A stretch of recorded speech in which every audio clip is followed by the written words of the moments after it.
जय हिंद दोस्तों। आज मैं आपको दिखाता हूँ, देखो नवीन सर का अमृत पाड़ी, जहाँ पर एसएससी सम्मान समारोह हो रहा है 2024 का। वहाँ पर हम गए थे, तो मैंने वीडियो बनाई है, आप देख सकते हैं कैसे मंच पर आ रहे हैं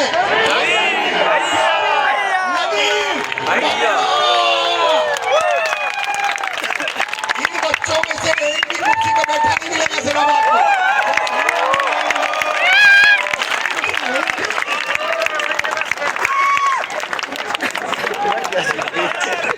भैया भैया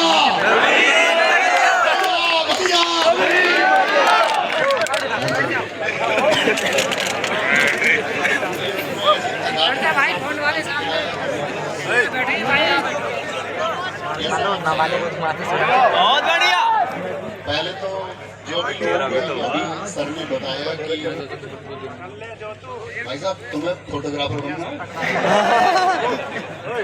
सर ने अभी बताया, आप सब ने देखा, बैठ जाओ यार, पीछे हो जाओ। कर्नाटक से भी बच्चे आए, कश्मीर से भी लोग आए, तो ये बहुत बड़ा, सबसे पहली बात तो डेडिकेशन है आप सब लोगों का, क्योंकि बहुत सारे लोगों को सिलेक्शन के बाद में ऐसा होता है कि ठीक है कंफर्ट जोन है, नहीं भी जाएंगे तो क्या होगा। जब आप यहाँ आ जाते हैं तो ये दर्शाता है कि आपका और हमारे बीच का लगाव सच में कितना है और हम आपके लिए कितना मायना रखते हैं। ये भी हमको महसूस सम्मान समारोह में ही होता है, और अभी हम वो जो महसूस कर पा रहे हैं वो सब आपकी वजह से महसूस कर पा रहे हैं, उसके लिए बहुत सारा धन्यवाद। और दूसरा, मैं उन सभी लोगों के चरण स्पर्श करूँगा यहाँ पर जो भी आपके फैमिली मेम्बर्स आए हैं, जो भी सीनियर्स हैं उससे या छोटे हैं, तो उन सबको नमस्ते। मैंने देखा अभी एक छोटा सा बच्चा भी था यहाँ, अभी कहीं खो गया है, तो किसी के साथ में आया होगा, उसे अपने मतलब ऐसे गायब में, हाँ हाँ हाँ वही है, ठीक है, कल को ये भी भर्ती हो गए। मतलब अब अगर हम आज बात करें सम्मान समारोह में, हमारा जो मुख्य मकसद होता है वो होता है कि आप सब लोगों का जो प्राइड है वो बना रहे, आप ये महसूस भी कर पाओ कि आपने कुछ प्राप्त किया है, क्योंकि आप सबकी जर्नी अलग अलग है। बहुत सारी जर्नी ऐसी भी होंगी कि बोलते ना, बहुत सारे बच्चे संकोची होते हैं जो कह भी नहीं पाते, और मतलब मायूस करने वाली कहानी भी होती है। इसी एसएससी जीडी की एक छोटी सी कहानी मैं आपको बताता हूँ, और मैंने क्लास में भी जिक्र किया था एक बार कि एक बच्चे ने बोला कि मेरे पिताजी को मतलब उसकी बातें मतलब जैसी भी रही हो, आप समझे, मतलब उसके पिताजी को जाना पड़ा इस दुनिया से, और उसने बोला कि मेरे पिताजी जहाँ काम करते थे, तो जिनके यहाँ वो जेसीबी या ट्रैक्टर चलाते थे, उन्होंने मेरे पिताजी का ट्रीटमेंट नहीं करवाया, और अगर ट्रीटमेंट करवा देते मेरे पिताजी का तो बच जाते। दरअसल वो जेसीबी जिस जेसीबी को चलाते थे उसी के नीचे आए थे, क्या कारण रहे पता नहीं। तो उसने बताया कि अब हमारे घर जो चलता है वो 500 रुपये की जो पेंशन आती है उससे चलता है, और कोई भी रिलेटिव हमें पैसा नहीं भेजता। तो मैं उससे पूछ रहा था, मतलब यार 500 रुपये में घर कैसे चल सकता है, मतलब हमारे लिए हम बेशक मतलब हम भी उसी पृष्ठभूमि से हैं, लेकिन इतने खराब हालात कि 500 रुपये में भी घर चल सकता है क्या। तो उसने बताया भैया पिछले 2.5 महीने से हमारे घर सब्जी नहीं बनी, मतलब सिर्फ रोटी बन रही है, और सिर्फ रोटी ही हम खाते हैं, चाहे नमक से खाएं या कैसे भी खाएं, सब्जी 2.5 महीने से नहीं खाई। और 3 भाई बहन थे, वो मतलब कारण थे, मैं चाहता था कि वो यहाँ मिले लेकिन किसी वजह से नहीं आ पाया है। मैंने उससे बोला था कि भाई जो भी हम कुछ कर पाएंगे आप समझना, मैंने उसे प्रॉमिस किया कि ठीक है तुम अपनी चीज़ें कंटिन्यू करना, मैं तुम्हें कुछ पैसे भेजूंगा, बाकी पढ़ाई वढ़ाई के लिए जो भी तुम कर पाओ तो वो कोर्सेज वगैरह मिल जाएंगे। इतना खुददार बच्चा कि ये कह के गया ठीक है जब मुझे ज़रूरत होगी, उसने मुझसे पैसे नहीं मांगे कभी, लिए ही नहीं। उसी तरीके से अपना सर्वाइवल किया, और आज आपके साथ में वो भी सीआईएसएफ में सेलेक्ट हुआ। जो जर्नी रही या आप लोगों से जो भी भावनात्मक जुड़ाव है उसका कारण यही था कि हम लोगों ने मतलब अमीरों को टारगेट नहीं किया। टारगेट नहीं का मतलब उन्हें प्रश्रय नहीं देना था, उन्हें सुविधाएं देने का कोई अर्थ नहीं था। वो लोग जुड़े तो अलग बात थी, ध्येय यही था कि निम्न वर्ग और मध्य वर्ग का बच्चा जुड़ पाए। आज आप देखोगे आरडब्ल्यूए के जो स्टूडेंट्स हैं वो अमीरों के बच्चे बेशक सफलता के बाद हो गए हैं, लेकिन शुरुआती दौर पर इसके जो बच्चे इससे जुड़े थे वो ग्रामीण परिवेश के निम्न और मध्यम वर्ग के परिवार के, मैं कहूँ तो निम्न वर्ग कहना ज्यादा सही होगा। यही वो चैनल था, या मैं ये कहूँ कि जिस चैनल को आप सब लोगों ने परिवार बनाया, तो उसके परिवार बनने का कारण ये था कि जब इस देश में कोर्सेज की फीस, आप शायद में आप में से बहुत सारे नए छात्र होंगे, मैं आपको 5 साल पहले का सिनेरियो बता दूं, तो 5 साल पहले 5,000 से कम फीस नहीं होती थी।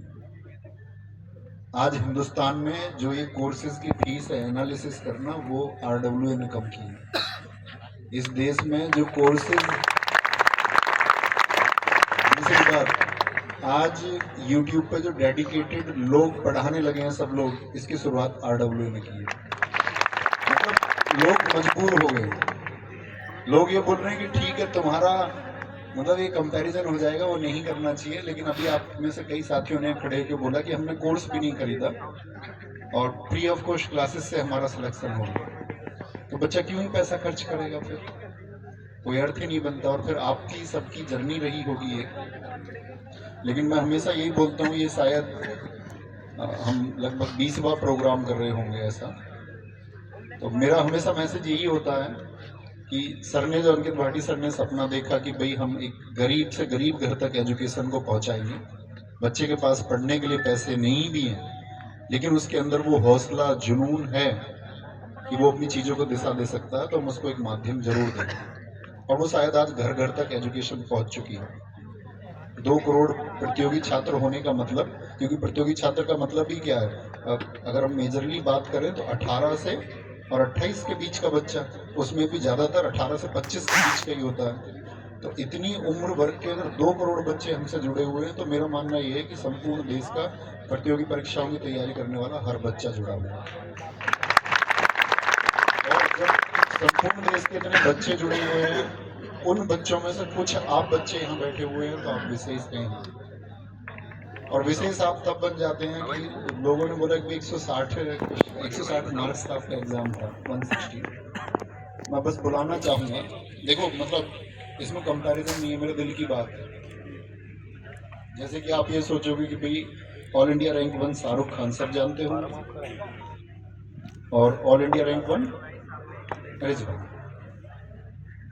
लगभग मतलब शाहरुख का स्कोर जो रहा 155 के आसपास रहा, लेकिन एक लड़के ने कमाल ही कर दिया, 160 में से 160, गुंजाइश ही नहीं छोड़ी कोई, ना एनसीसी ना रिलैक्सेशन, उसके पास ऑप्शन था 80 क्वेश्चन करने का और 80 में से 80 ठीक किए। मतलब मैं ये समझ रहा हूँ कि यार क्या पोटेंशियल रहा होगा कि अपनी तैयारी में इतनी सी भी कमी नहीं आने की। अब चूंकि आप सब लोगों को गाइड आगे के लिए भी करना है कि फ्यूचर में आप में से बहुत सारे लोग आगे जाएंगे, बहुत सारे लोग अपनी जर्नी को यही रोक देंगे, उन्हें लगेगा ठीक है अब तो मतलब सैलरी आ रही है तो कोई दिक्कत नहीं है, अब तो चीज़ें आसान हो गई थोड़ी। लेकिन मैं ये कहूँगा कि अपने मैक्सिमम पे आप लोग जाना, जितना सीट्स पर आप पहुंच सकते हैं। ऐसा बिल्कुल नहीं है कि अगर आपको लगता होगा कि भाई आप एक औसत छात्र हैं और अभी आप किसी ग्रुप डी स्तर की परीक्षा के लिए सेलेक्ट हुए हैं, तो कल आप ग्रुप ए की परीक्षा के लिए सेलेक्ट नहीं हो सकते। जैसे आप यहाँ पर हुए यही जर्नी आगे रखना, चीज़ों को सीखना, तो आप कल, मैं ये कहता हूँ अगर आप सबके अंदर हौसला होगा तो आप सब अधिकारी हो जाएंगे कहीं ना कहीं। लेकिन उस हौसले की जरूरत होगी, आपसे पहले भी लोगों ने किया है, टॉपर्स भी नहीं कर पाते हैं अपने। अगर मैं बात करूं स्कूलिंग में बहुत अच्छे मार्क्स लाने वाले भी बहुत ज़्यादा सफल नहीं हो पाते हैं, लेकिन औसत भी बहुत सफल हो जाते हैं। इसके बहुत सारे उदाहरण आपको मिल जाएंगे। और कोई एक ऐसा अपना एक ध्येय चुनने, क्योंकि जीवन में अगर टारगेट नहीं है, क्योंकि अभी तक आप किसके सहारे जिए, टारगेट के सहारे कुछ था, तो एक टारगेट हमेशा रखना आगे कि अभी मुझे ये चीज़ अचीव करनी है और ये बाकी। और एक भाई होने के नाते सलाह यही है कि जब मंथली सैलरी आई तो उसके बाद का संतुलन बड़ा महत्वपूर्ण है। आप पर आपका जो परिवेश है, आपके जितने भी साथी होंगे जो आपके साथ में मंथली सैलरी पाएंगे, हमारे और बाकी सबकी सैलरी एक कैडर में सबकी बराबर आएगी, लेकिन हम लाइफ स्टाइल से बड़ा प्रभावित होते हैं लोगों से। हम देखेंगे यार मुझे भी 50,000 रुपये मिलते हैं और इस बच्चे को भी 50,000 रुपये मिलते हैं, ये तो बढ़िया पहनता है, बढ़िया लाइफ जीता, पार्टी वार्टी करता है, और हम कुछ कर ही नहीं पाते। तो उसको देख के कंपैरिजन नहीं करना। आपके हालात आप जानते हैं, शायद उसके ऊपर डिपेंडेंसी ना हो, कोई निर्भर ही ना करता हो, उसको अकेले का जीवन चलाना हो, उसका घर डेवलप हो। तो एक तो आप किसी के साथ में तुलना मत करना कि भाई ये कोई किसी तरह का जीवन जीता है उसी नौकरी में, तो मैं भी ऐसा ही जीवन जीऊँ। पहली बात तो ये, इसी के लिए मतलब आप पंचतंत्र किसने लिखी है जरा बता दो। विश्व में कौन से नंबर की बिकने वाली किताब है? विश्व में कौन से स्थान पर आती है सेलिंग में? कौन बता सकता है? हाथ उठाओ, कितने पे आती है? दूसरे पर। पहले पे कौन सी आती है? बाइबल है। तो वो दुनिया की मतलब दूसरी सबसे ज्यादा बिकने वाली किताब है। तो उसमें एक मतलब पंक्ति है, उसमें नैतिक कहानियां बताई गई हैं आपके जीवन के लिए, और बड़ी मतलब अच्छी कहानियां हैं, छोटी कक्षाओं में पढ़ाई जाती हैं। तो उसमें एक कहानी कही गई है कि जो संपत्ति में भी सरल हो, महसूस करना इस बात को, जो संपत्ति में भी सरल हो। संपत्ति का मतलब जब उसके पास कोई अभाव नहीं है, उसके पास चीजें हैं और वो तब भी एक सरल जीवन जीता है। और जो विपत्ति में भी अविकल हो, विपत्ति में भी अविकल का मतलब विचलित न हो, वही महान होता है। संपत्ति में सरल रहना और विपत्ति में अविकल रहना है। कभी भी मतलब आपके सामने परिस्थितियां आपने यार अब तक झेली है, तो मुझे लगता है मोस्ट ऑफ ने सब कुछ झेला ही होगा, देखा होगा उन्होंने इकोनॉमिक कंडीशंस को भी, आर्थिक हालात विषम जैसे भी होते हैं, तो वो आपको जीवन में खुद ही फेस करने हैं अपने आने वाले समय। और बाकी तो आप सेना का हिस्सा बने, पैरामिलिट्री फोर्सेस का हिस्सा बने, एसएसएफ वालों के पूरे मजे हैं, कोई दिक्कत नहीं है, बड़े आराम से अच्छे की पढ़ाई हो जाएगी। लेकिन अभी आप लोगों को एक बात बताई जाएगी कि अभी यूपी पुलिस आने वाला होगा। आप में से कितने लोगों का यूपी पुलिस का रिटर्न क्वालिफाइड है? सारे लोगों को क्वालिफाइड है। अच्छा, आप मुझे बताओ कितने लोगों का यूपी पुलिस देने के बावजूद भी क्वालिफाइड नहीं है? ऐसा कौन है? ऐसे चलिए, चलो ठीक है, तुम तो अगली रेस में शामिल होगे या नहीं भी होगे तो तुम्हारे पास उससे बेहतर जॉब है, सेंट्रल गवर्नमेंट की जॉब है। स्टेट से कंपैरिजन करें अगर तो अच्छा ही है, नुकसान कोई नहीं। यार तुमने कमाल कर दिया, मतलब इतने सारे ये सर भैया साहब, पवन सर की टीम तैयार हो रही है। तो हम लोग तो ये सोच रहे थे, मैंने सर यूपी पुलिस के बारे में ऐसा हुआ, यूपी पुलिस का जो रिजल्ट आया तो ये तो गवाह है इतने हाथ। तो ऐसा हुआ था यूपी पुलिस में सर जो फॉर्म थे ना, वो लगभग शुरुआती दौर में मतलब ऐसे समझो तो 50 लाख से थे, 50 लाख से ऊपर। अब 50 लाख में से सफल कितने होने? फाइनली 60,000, 60,000। असफल कितने होंगे? लगभग 49 लाख। पेपर दिया मान के चलो 40 लाख ने, 35 लाख ने, मतलब 30-35 लाख बच्चे ऐसे होंगे जो सेलेक्ट नहीं होंगे। सबने क्या माहौल बनाया था भाई, जो सफल नहीं होंगे वो बड़ा है ना, तो ऐसे फिर लोग एक दूसरे पे छीटा कसी करते हैं, बोले इनका पढ़ाया हुआ आया, इनका नहीं आया, इनका नहीं आया, इनका आया।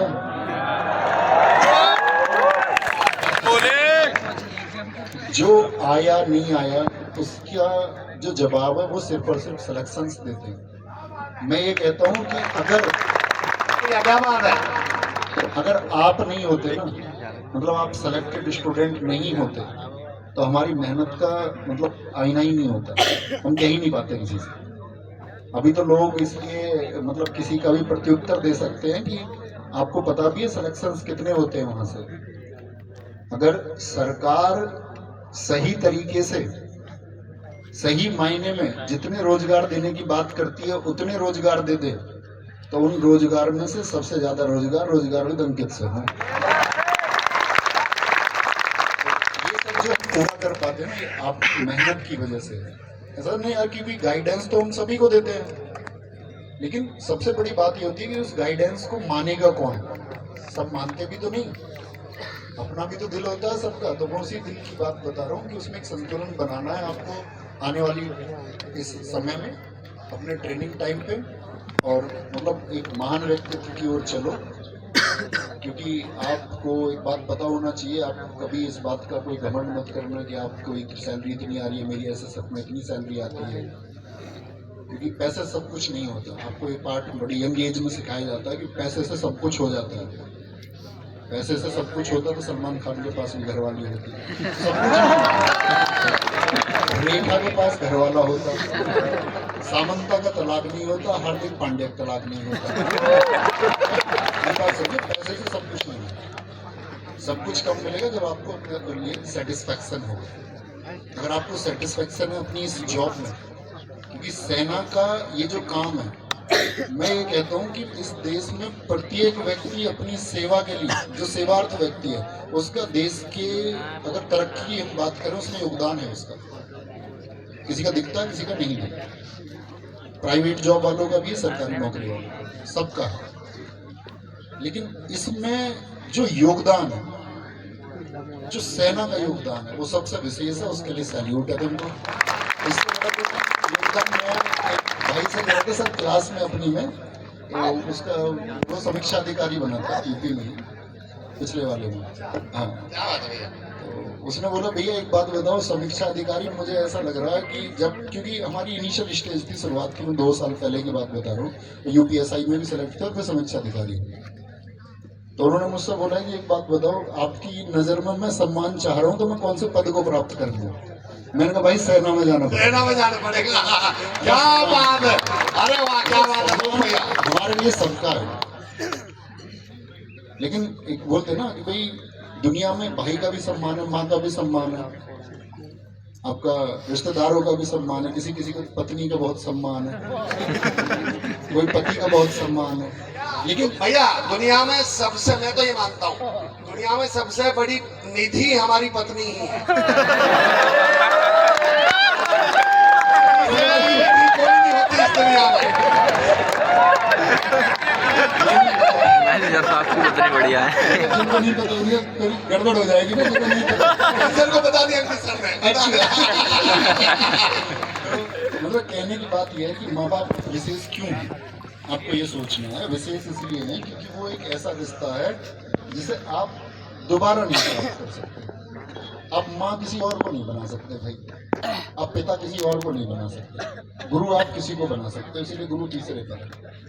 जीवन निर्माण का कार्य गुरु का, इसलिए माता पिता के बाद में गुरु है, क्योंकि गुरु अधिक हो सकते हैं, माता पिता अधिक नहीं हो सकते, एक से अधिक नहीं हो सकते। दोस्त आप चाहे जितने बना लो, ठीक है, भाई कितने बना लो आप, ऐसा नहीं है पेट वाला भाई। तो तुमने देखा ना, लोग झगड़ा भी कर देते हैं, छोटे छोटे कोने के लिए लड़ जाते हैं। इतने कोने से प्लॉट के लिए, जमीन के लिए लड़ जाएंगे, पैसे के लिए लड़ जाएंगे। कहने का मतलब ये कि आप अपनी सारी चीजों की समीक्षा करना, हमेशा एनालिसिस करना। आप जो काम करने वाले हो उस काम को ये देखना कि ये काम मेरे जीवन में महत्व का है या नहीं है, क्योंकि भाई आपने बहुत मेहनत से प्राप्त किया है जो आज आपको मिला है। मतलब उसका गर्व हम लोग महसूस कर पा रहे हैं, तो वो बहुत बड़ी चीज़ है। बाकी तुम जवान तो हो ही सारे, और जवान होने की बात ही अलग है। वो जवान ही नहीं कह रहा हूँ मैं जवान होने की बात कर रहा हूँ, सेना के जवान। और क्योंकि सेना के जवान में पोटेंशियल इतना होता है कि आप कभी लद्दाख जाओगे ना घूमने, तो लेह से लद्दाख वाले रास्ते पर बोर्ड लगा रखा है इंडियन आर्मी ने। इंडियन आर्मी ने बोर्ड लगा के वहाँ लिख रखा है, ए खुदा मेरे दुश्मनों पर थोड़ा सा रहम रखना, क्योंकि हम तो रखेंगे नहीं। जवानों की बात तो ऐसी होती है, वो हर स्थिति से टकरा जाते हैं और अपने जीवन को भी महत्व नहीं देते। ऐसे आप भी नेशन की सर्विस करें आगे जाके बहुत अच्छे से, और खुद को जितना शीर्ष पे आप पहुंचा सकते हो उतने शीर्ष पे पहुंचाए। और मैं नहीं थकता, मेरा काम यही है। मैं नहीं, थकना नहीं है कभी भी। आप स्टूडेंट हैं, आप जॉब करें, घर की परिस्थितियों को संभालें, जो भी आपका टारगेट है, उद्देश्य, ऑब्जेक्टिव जो आप प्राप्त करना चाहते हैं, उसमें बस एक ही बात लाइन याद रखना कि मैं नहीं थकता, मेरा काम यही है। लेकिन तुम्हें इतने प्यार का करना क्या होता है? मैं नहीं थकता, मेरा काम यही है, लेकिन तुम्हें इतने प्यार का करना क्या होता है? और मौत तो मेरी मुट्ठी में रहती है, उसकी खातिर मैं इससे भी आगे जा सकता हूँ। ये मरना क्या होता है?